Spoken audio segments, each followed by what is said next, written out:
आज खूप दिवसानंतर माझा शाळेतला मित्र आहे ना पंकज भेटायला आला. त्याला बघून एकदम भारी वाटलं. म्हणजे खूप दिवसांनी आला होता तो. त्याला म्हटलं चल नाश्ता वगैरे करू छानपैकी.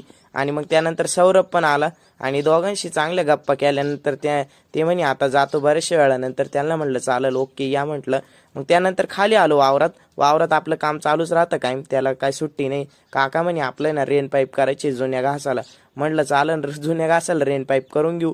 मग काका पाईप सोडायला आणि मी म्हटलं मी मधून टाकून घेतो कारण वरब्यांच्या मधून, कारण आपला घास मोठा आहे आणि तो हळूहळू वाढतोय त्याच्यामुळं मग त्याला सगळीकडून पाणी गेलं पाहिजे.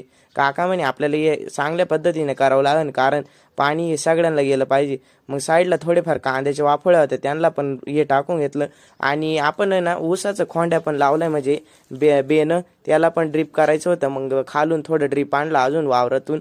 आणि सगळं झाल्यानंतर आहे ना पोरांना म्हटलं आपण फायनली करून घेऊ. आणि सगळं याला म्हणजे